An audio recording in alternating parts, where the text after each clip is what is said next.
Hello everyone, welcome to One Stop Academy. आज हम ancient and medieval history के keywords देखने वाले हैं। इससे बहुत सारे क्वेश्चंस आए हैं एग्जाम में एंड ये इतना लेंदी टॉपिक होता है कि राइट रिसोर्सेज को ढूंढने में ही आधा टाइम चला जाता है। ये वीडियो आपके लिए वन स्टॉप सोल्यूशन होने वाला है कीवर्ड्स को लेके एंड आपका इनपुट आउटपुट रेशियो एकदम अच्छा रहेगा अगर आप सिर्फ ये वीडियो को ही देख के कई बार रिविजन कर लें।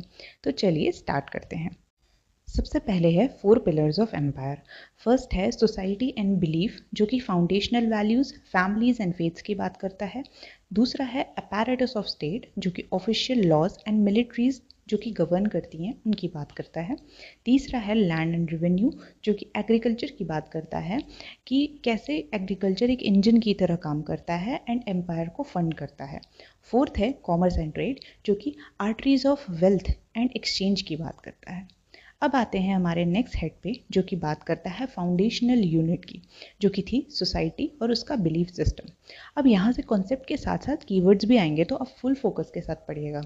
सबसे पहले आता है कुल, जो कि बेसिक सोशल यूनिट होती थी फैमिली की। कुल को जो गवर्न करता है वो होता है कुल आपा या कुलाप, हेड बोलते हैं उसको। फिर आता है गौमत, जो कुल से बड़ी यूनिट को दिखाता है। गौमत एक पैस्टोरल मेजर था वेल्थ का, कि आपके पास कितनी कैटल की ओनरशिप है। जितनी आपकी कैटल की ओनरशिप उतने ही आपको रिच या वेल्दी समझा जाता था। अब नेक्स्ट यूनिट आती है और कीवर्ड है इसका रीत और धर्म। बहुत इजी है, जो कि नेचुरल ऑर्डर एंड प्रैक्टिसेस बताता है यूनिवर्स का एंड उसी को प्रैक्टिस करने के लिए बोलता है। अब अगला हेड है हमारा ऑर्थोडॉक्सी पाथ्स एंड हेटेरोडॉक्सी पाथ्स का। इन दोनों को हम डिफ्रेंशिएट करके पढ़ेंगे। तो ऑर्थोडॉक्सी का मतलब होता है एक कन्वेंशन, एक जनरली एक्सेप्टेड बिलीफ, प्रैक्टिस किसी रिलीजन की या किसी पॉलिटिकल पार्टी का या किसी आइडियोलॉजी का।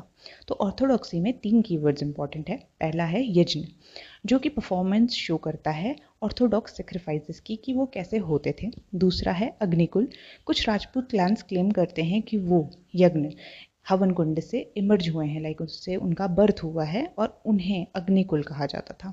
तीसरा है आर्यंकास, ये वैदिक टेक्स्ट हैं जो ट्रेडिशनली कंपोज किए गए हैं।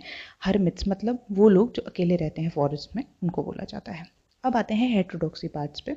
तो हेटेरोडॉक्सी का मतलब होता है बिलीफ, ओपिनियन, जो कि अपोजिट हो एक set of generally accepted belief का जो सोसाइटी में चल रहे हैं और उनके अगेंस्ट कुछ बातें हों। तो पहला इसमें कीवर्ड है परिव्रजका, जो कि है होमलेस वॉन्डरर, एक ऐसा इंसान जो कि यूनिवर्सल ट्रुथ की तलाश में भटक रहा हो बाहर जंगलों में। दूसरा है कुटागरशाला, ये रेस्टिंग प्लेसेस होती थी जो कि ट्रैवलर्स चलते थे, कहीं रुकना होता था उनको बीच में थक के, तो बीच बीच में कुटागरशाला बनी रहती थी। तीसरा है आजीविका, ये एक सेक्ट ऑफ पीपल है जो कि जैनिज्म से काफ़ी क्लोज थे। तो अगर आजीविका आए तो आपको मोस्ट प्रोबेबली यही क्वेश्चन आएगा कि ये बुद्धिज़्म से है कि जैनिज्म से है या किसी और सेक्ट से है, तो आपको याद होगा कि हाँ जैनिज्म से।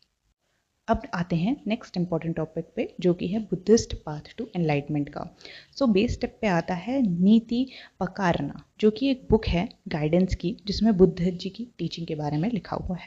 मिडिल स्टेप पे आता है विशुद्धि मार्ग, ये बुद्ध घोष ने लिखा है जिसमें डेवलपमेंट की बात की गई है प्योरिटी की टूवर्ड्स एनलाइटमेंट की, प्योरिटी से आप एनलाइटमेंट की तरफ कैसे जाते हो।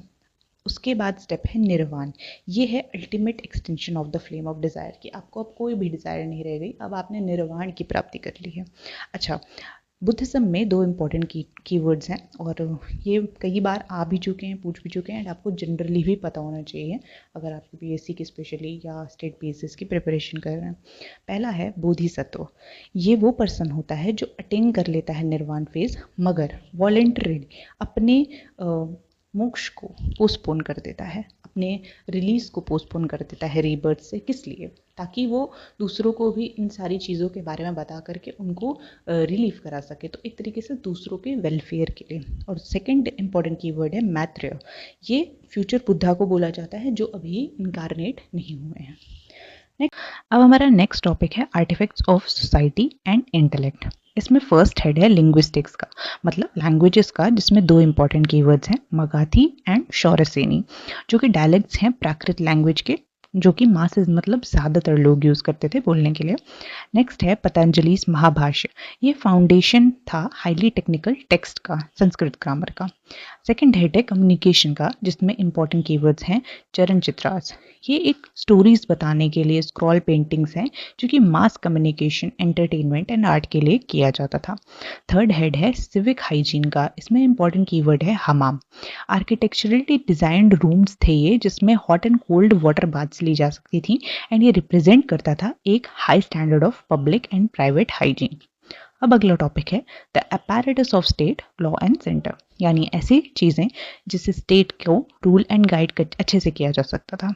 इसमें फर्स्ट है एंशिएंट स्टेट क्राफ्ट के बारे में। अर्थशास्त्र कीवर्ड है इसका। ये तो बहुत ही इजी है। ये तो काफ़ी इजी है, जो कि पॉलिटी की बात करते हैं एक स्टेट की। कौटिल्य ने लिखा था मौर्यन पीरियड के टाइम पे। अगला है दारुल मुल्क का। ये कैपिटल सिटी थी स्टेट की। अगला है लीगल कोड्स का, जिसमें कीवर्ड है जवाबित या जवाबित, आप दोनों प्रोनाउंस कर सकते हैं। ये सेक्युलर लॉज है जो कि एकदम डिस्टिंक्ट होते हैं रिलीजियस लॉज से, वो है। एंड लास्ट है मिडिवल रूल बुक्स, जिसमें आता है दस्तूरुल अमल। ये भी एक रूल बुक है स्टेट एडमिनिस्ट्रेशन पर। अब फटाफट ब्यूरोक्रेटिक पिरामिड देख लेते हैं। तो बेस लेवल से स्टार्ट करते हैं। उसमें दो टर्म्स हैं इंपॉर्टेंट, गोलमेका जो कि विलेज एडमिनिस्ट्रेशन को बोलते हैं, और महात्मा या महातारा, ये विलेज एल्डर्स जो कि ग्रामिका को सपोर्ट करते थे, वो है। लोअर मिडिल लेवल पे है वैश्य, जो कि रीजनल डिस्ट्रिक्ट्स होते थे। इनको डिवाइड किया गया था स्मॉलर पार्ट्स में, जिसे विठी कहा जाता है। अपर मिडिल लेवल पे है भुक्ति, जो कि प्रोविंशियल एडमिनिस्ट्रेशन यूनिट होती थी। इन्हें मैनेज करते थे समंथास, जो कि पावरफुल फ्यूडल चीफ्स होते थे। अब नेक्स्ट लेवल पे है अमात्य। ये हाई ऑफिशियल मॉडर्न रूलर्स होते थे, इनको बोला जाता था मॉडर्न टाइम के हाई ऑफिशियल लोग होते थे। अध्यक्ष महात्मास, ये सुपरिंटेंडेंट्स या मजिस्ट्रेट होते थे, जो कि इकोनॉमिक एंड मिलिट्री ड्यूटीज को हैंडल करते थे। अगला टॉपिक है फोर्स एंड इंटेलिजेंस।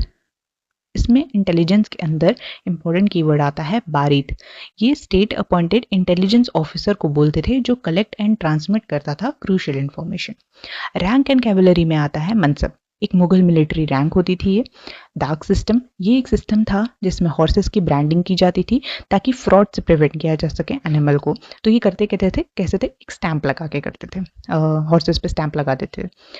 अब रॉयल ट्रूप्स में आता है इंपॉर्टेंट कीवर्ड अहादीस। ये जेंटलमैन ट्रूपर्स होते हैं जिन्हें रिक्रूट डायरेक्टली मुगल एम्परर से किया जाता था। अगला है वलाइकर। ये एलीट ट्रूप्स होते थे जो बॉडीगार्ड्स होते थे चोला मोनार्क के अंडर। स्ट्रैटेजिक एक्सपेंशन में आता है ब्लू वाटर पॉलिसी, जो कि फोकस करता है नेवल डोमिनियंस पे। एंड ये तो बहुत ही इंपॉर्टेंट है, बहुत ही ज़्यादा टर्म ये यूज़ किया जा चुका है हिस्ट्री में, एंड आपको पता होना चाहिए अगर आप हिस्ट्री पढ़ रहे हो तो। ये कौन लेकर आया था, इसका आंसर आप कमेंट बॉक्स में करिएगा। सो ये हमारा फर्स्ट पार्ट था ancient history and medieval history के कीवर्ड्स का। बाकी का हम नेक्स्ट पार्ट में करेंगे। मुझे पर्सनली ऐसा लगता है कि हिस्ट्री के वीडियोज़ स्पेशली बहुत ज़्यादा रटिफिकेशन पे होते हैं, एंड अगर बहुत ज़्यादा लेंदी वीडियोज़ होंगे तो रिटेंशन कैपेसिटी बहुत कम हो जाती है। सो हम नेक्स्ट वीडियो में बाकी का पार्ट करेंगे। अभी और भी बहुत सारे इंपॉर्टेंट कीवर्ड्स बचे हुए हैं, रिपीटेटिव कीवर्ड्स भी हैं, आपको दिखेंगे कि प्रीवियस सीरीज में आ चुके हैं यहाँ से कीवर्ड्स। एंड आई होप आपको इस वीडियो से काफ़ी हेल्प मिली होगी। आप इसको कई बार रिवाइज़ करिए, एग्ज़ाम में आई एम 100% श्योर अगर इसमें से आएगा तो आपको पक्का रिकॉल हो जाएगा। हर दिन, मैं इसलिए ज़्यादा लंबे वीडियोज़ नहीं बना रही हूँ, हर दिन आप 2-2, 3-3 मिनट निकाल के इसको 2x पे रिवाइज़ करिए, एंड ये पक्का आपको हेल्प करेगा ही करेगा एग्ज़ाम में। सो मिलते हैं नेक्स्ट वीडियो में। Thank you.